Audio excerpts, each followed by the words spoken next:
Donc, deuxième exercice. Il fallait faire la même chose, mais avec, cette fois, la gestion des priorités. On vous donne un fichier qui est pré-rempli avec des fonctions parse plus, parse minus, parse div, etc., etc. Enfin, etc. Non, il n'y en a que 4 et c'est bien suffisant. Alors, l'idée de ça, vous voyez, la seule fonction qui est exportée, c'est parse plus. L'idée qu'on vous suggère, en fait, c'est de faire un espèce de découpage récursif, où parse plus va appeler d'autres fonctions, etc. Et parse minus, et parse div, et parse mult, et compagnie. Et donc, normalement, c'est peut-être quelque chose que vous avez déjà vu, hein, par ailleurs, dans votre cursus. On va prendre ici une approche où on va découper les choses à coup de split et à coup de map pour opérer. Alors, je vous ai préparé, pareil, des morceaux de solution à commenter. Donc, parse plus, comment est-ce qu'on va l'écrire? Je commence avec ça. Hop. Parse plus, ce que je vais faire, c'est un split sur le caractère plus. Alors, qu'est-ce que ça va faire, ça? Ça va rechercher dans ma chaîne de caractères tous les plus, et puis ça va couper ce qu'il y a avant, ce qu'il y a après. Voilà, ça me fait un tronçonnage de ma chaîne de caractères selon les plus.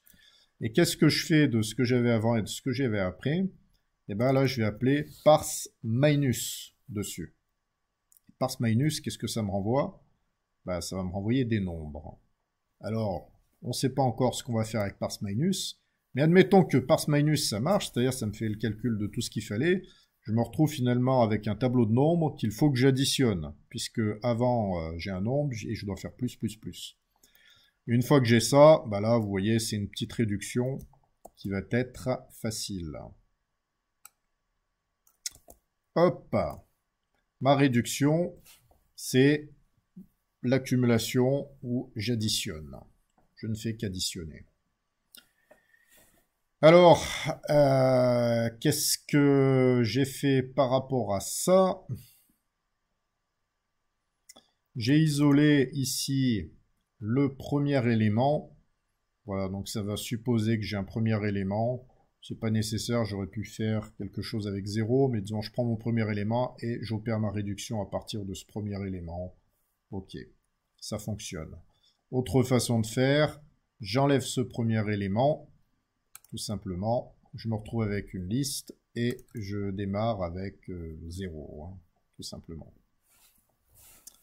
Bon, mais ici, c'était pour montrer qu'on pouvait isoler le premier élément. Alors, une fois que vous avez vu ça, vous dites, bah, parse minus, ça risque fortement de ressembler à ça. Et vous auriez tout à fait raison. Parse minus, bah, ça va être tout à fait équivalent, à part que je split selon moins. Et que les opérations que je vais faire, c'est des soustractions. Et ce que je vais faire, une fois que j'ai tronçonné mes sous-chaînes, donc là, je me retrouve avec les chaînes que j'avais tronçonnées précédemment, qui se retrouvent, donc j'ai plus de plus dedans. Maintenant, je vais voir si j'ai des moins. Je vais tronçonner par rapport à ces moins, et puis je vais faire des parse div sur ce qui me reste. Alors ici, bah, exactement de la même façon, pour mes divisions, hop, je vais les prendre.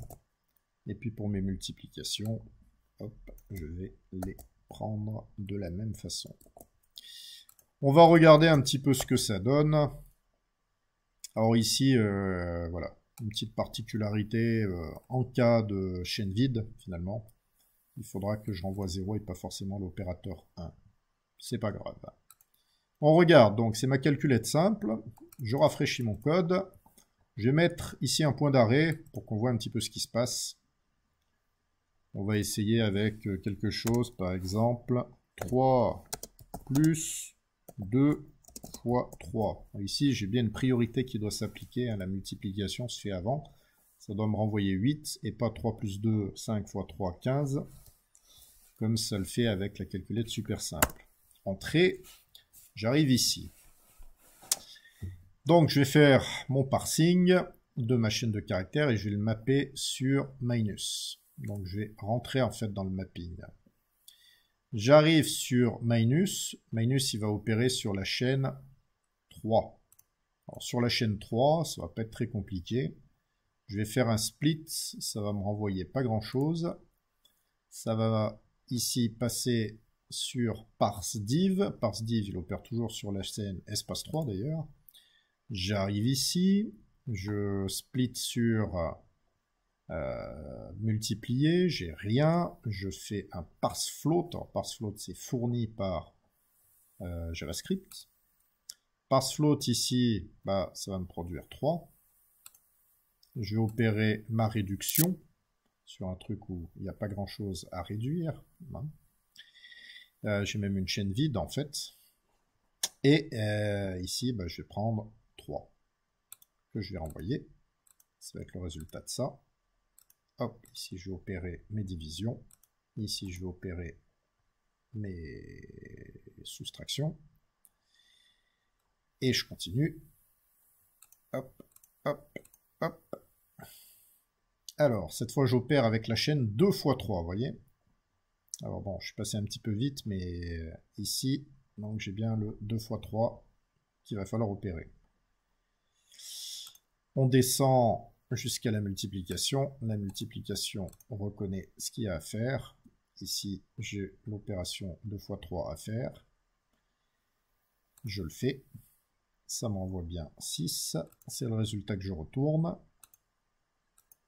On revient dessus. Il n'y a pas de division à opérer. Je garde 6. Il n'y a pas de soustraction à opérer. Je garde 6. Je me retrouve hop, à revenir ici. Ici, donc, j'ai bien mon tableau qui contient 3 et 6, sur lequel il faut que je fasse des additions. Je vais opérer ma réduction avec la valeur initiale à 3, donc il ne me reste plus qu'à additionner 6, et ça me renvoie donc bien 9. Voilà, vous pourrez tester ce code-là. Vous voyez, c'est assez systématique. Il sera disponible dans la branche correction, si jamais vous ne l'aviez pas trouvé.